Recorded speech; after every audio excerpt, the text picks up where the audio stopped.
On the night of November 27, 2019, as everything fell into silence, a horrific explosion tore through the night,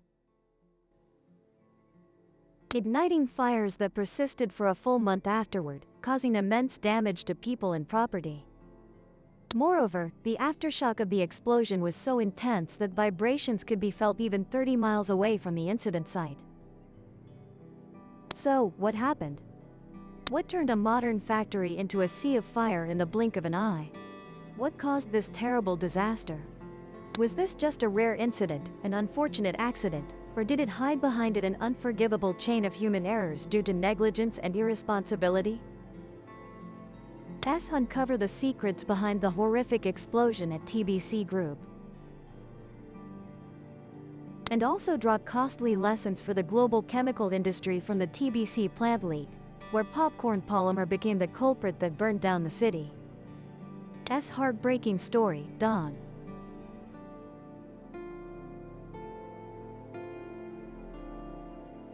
Now, let's get started with the main content right away. Let me take you back to the scene of the TPC Group explosion on the fateful day of November 27, 2019. At the TPC Group chemical plant located in Montnatured, Texas, an unfortunate incident occurred. It was a butadiene leak, an extremely flammable and explosive substance that triggered a chain of disasters with a devastating impact radius of 3 miles. Imagine, the pressure from the explosion was so great that residents dozens of miles away from the plant could still feel the vibrations. The consequences were terrifying. Part of TPC's facility was completely destroyed.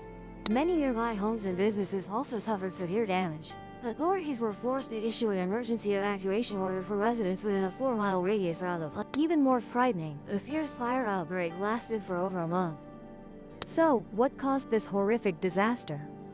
According to the U.S. Chemical Safety Board, the incident at TPC was the result of a previously known hazard. It was the formation and accumulation of a special polymer inside the equipment, which scientists jokingly call popcorn polymer.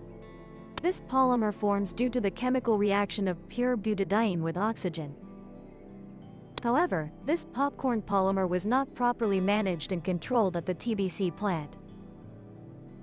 Additionally, the industry's general guidelines for managing popcorn polymer had many shortcomings. All of these factors contributed to a catastrophic incident that disrupted the plant's operations and the lives of the local community.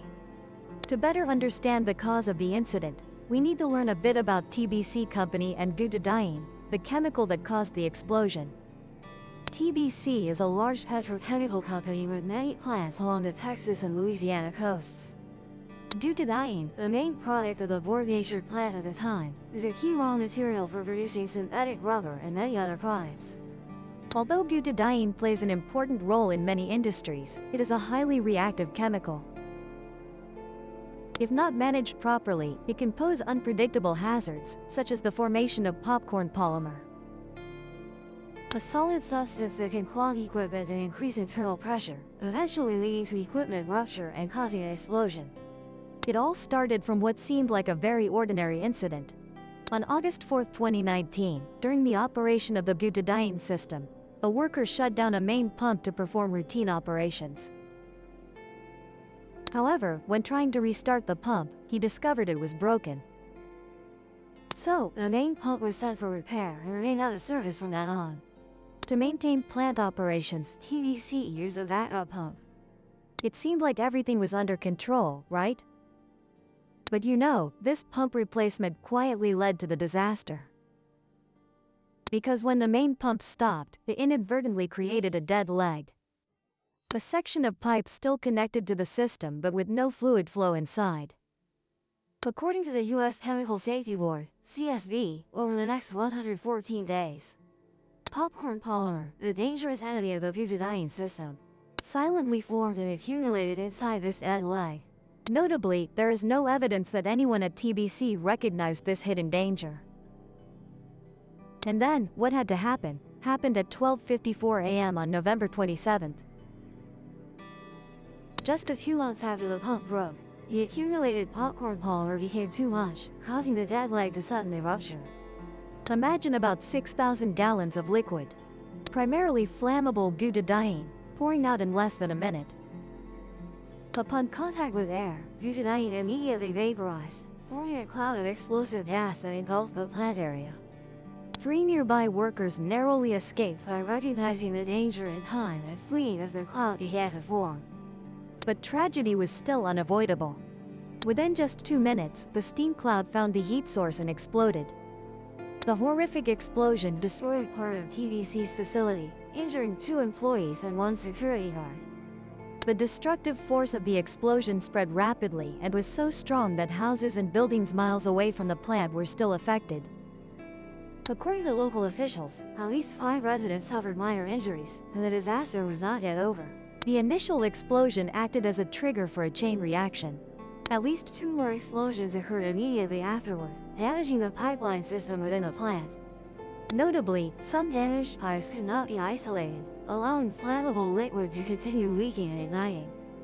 The small but persistent fire lasted for over a month, engulfing the entire plant in a sea of flames. It wasn't until 10:09 a.m. on January 4, 2020, more than a month after the first explosion, that TPC's emergency command officially confirmed that all fires had been completely extinguished. A large-scale investigation was immediately conducted by the U.S. Chemical Safety Board, CSB, to determine the cause and responsibility. The investigation results pointed to 4 main safety issues that contributed to the disaster at TPC Group. First, the identification and control of dead leg pipes. Second, risk forecasting and analysis in all production processes. Third, the implementation of preventive, control, and mitigation measures for popcorn polymer formation. And finally, the issue related to the remotely operated emergency isolation panel. First, the identification and control of dead leg pipes, the root cause of the disaster. TPC's Board Nature facility actually had an operating procedure named dead leg pipes in high purity butadiene service. The purpose of this procedure was to minimize popcorn polymer formation. It sounds like they anticipated the risk, right? Accordingly, the backup pump had to be run twice a month to ensure continuous flow through the pipes. But you know, life isn't always a dream. This procedure did not address the scenario where the main pump failed and remained inactive for an extended period. Just like what happened with TPC. Due to this serious omission, there were no specific guidelines on how to mitigate risks from dead leg pipes when the main pump was out of service. According to the U.S. Chemical Safety Board, TPC initially prioritized repairing the main pump as top priority. But because there was a backup pump, they became complacent and lowered the priority, causing the repair to be delayed.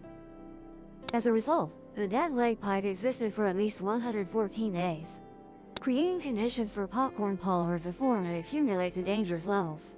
Think about it, if the operating procedure had been fully and detailedly issued, TPC employees could have completely prevented this disaster in several ways, either by prioritizing main pump repair or periodically flushing the pipes, or adding inhibitors to the dead leg pipe to prevent popcorn polymer growth. But no, TPC made a fatal mistake by considering the main pump shutdown only as a threat to production, not as a threat to the safety of the entire process. The consequence was the complete destruction of the butadiene unit. To address the shortcomings in operating procedures and prevent similar disasters, the U.S. Chemical Safety Board recommended that TPC Group develop and implement a new procedure to identify and control or completely eliminate dead leg pipes in high-purity butadiene production. However, the problem was not limited to TPC Group alone. The U.S. Chemical Safety Board also pointed out gaps in the industry-wide general guidance regarding dead leg pipes, specifically a guidance document drafted by the American Chemistry Council, titled Butadiene Product Stewardship Guidance Manual, designed to provide general information for companies handling or storing butadiene, did not mention the potential consequences of dead leg pipes, or how to identify, control, and prevent them. Industry guidelines were not deep and detailed enough to prevent risks. The U.S. Chemical Safety Board believes that if there had been sufficient and clearer additional guidance, the tragedy at TPC could have been completely avoided. Therefore, the U.S. Chemical Safety Board recommended that the American Chemistry Council revise the Butadiene Product Management Handbook to include guidance on identifying and controlling or eliminating dead legs in high-purity butadiene production. Besides dead legs, the U.S. Chemical Safety Board discovered another safety issue, which also contributed to the disaster.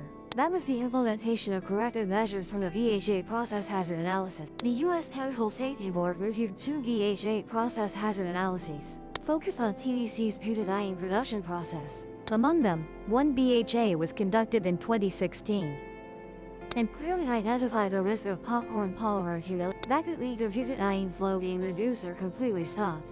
The BHA team made recommendations to TPC, ensuring that when equipment was shut down for maintenance, pipelines still had to be purged monthly to avoid blockages. TPC management agreed with this recommendation and set the completion deadline for December 2016, which was nearly 3 years before the incident occurred. However, this recommendation was never implemented. Unfortunately, if TPC had seriously implemented the recommendation from 2016, requiring staff to periodically purge pipelines related to shutdown equipment, the tragedy at Bird Nation would not have occurred. But that's not all. The third safety issue pointed out by the U.S. Chemical Safety Board further demonstrated the complacency and negligence in safety assurance at TPC Group, which was the control and prevention of popcorn polymer. The U.S. Chemical Safety Board confirmed that TPC did not implement effective measures to control or prevent popcorn polymer accumulation, although this plant had encountered this problem before.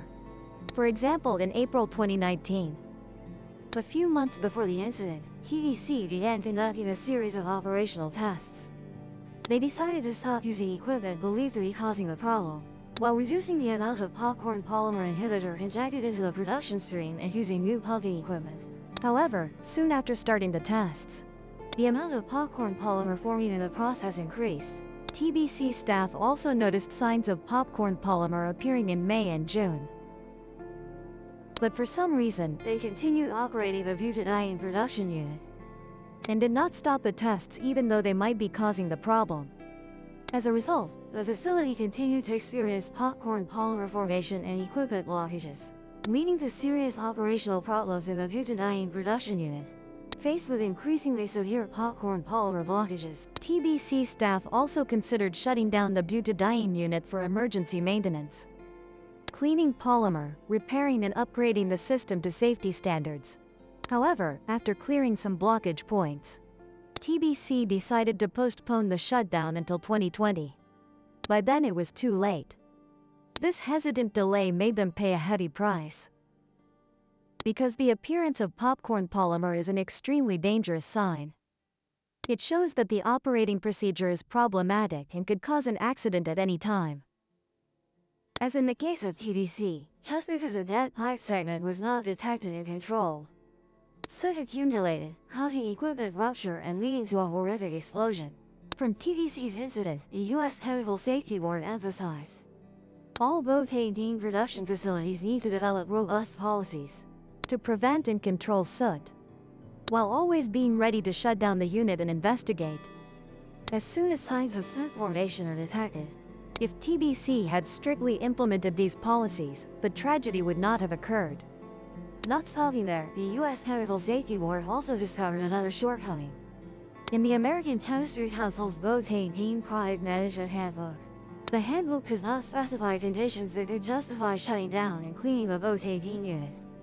To address this gap, the board resolved that the American Chemistry Council provide additional guidance to help companies determine what amount of soot is considered excessive or dangerous, as well as develop mitigation strategies when dangerous amounts of soot are detected, to control or completely eliminate the hazard. Finally, the board pointed out the fourth safety issue at TPC, which is the lack of remotely operated emergency isolation valve. At TPC, the butadiene process was not fully equipped with remotely operated emergency isolation to stop process leaks at a safe location. According to the U.S. Chemical Safety Board, if the system had been fully equipped with remotely operated emergency isolation valve, the input material flow of the production process could have been stopped immediately upon detecting a leak, thereby reducing the size of the vapor cloud and limiting the destructive force of the initial explosion. Not only that, the remote valve system could also prevent secondary leaks caused by the explosion. Thus, some subsequent explosions and fires could be prevented, minimizing damage. But unfortunately, instead of using remotely operated emergency isolation valve, the butadiene unit at TPC was mainly equipped with manually operated emergency shutoff valves in local conditions. In emergency situations, when incidents occur too quickly and unexpectedly, accessing to operate this type of valve is nearly impossible. As a result, the equipment could not be isolated in time, causing the initial explosion to quickly escalate into a disaster. Subsequent explosions launched a treatment tower into the air and caused many other treatment towers to collapse. The fire broke out fiercely, engulfing the entire Boat-18 unit for over a month. Clearly, in catastrophic incidents, manually operated valves in local conditions are completely unreliable, because they cannot be accessed safely. The U.S. Chemical Safety Board recommends that companies handling large quantities of flammable or hazardous materials should install remotely operated emergency isolation valve systems to be able to stop potential leaks from a safe location. The U.S. Chemical Safety Board believes that their final report and recommendations will help facilities processing and storing large quantities of Boat-18 better control soot levels in the production process, thereby preventing similar tragedies like the incident that occurred at TPC. The incident at TPC Group's plant once again sounds the alarm about safety issues in the chemical industry. It is hoped that through the analyses and recommendations of the U.S. Chemical Safety Board, production facilities will learn lessons, tighten operating procedures and management to prevent similar tragedies from occurring. And the story about the TPC Group plant incident concludes here. What are your thoughts about this tragedy? Please leave your thoughts in the comments section below. And don't forget to like and subscribe to the Realm of the Unseen channel to receive more stories from our team. For now, the channel says goodbye and looks forward to seeing you in future videos. If the veil stirred, subscribe and meet the next encounter.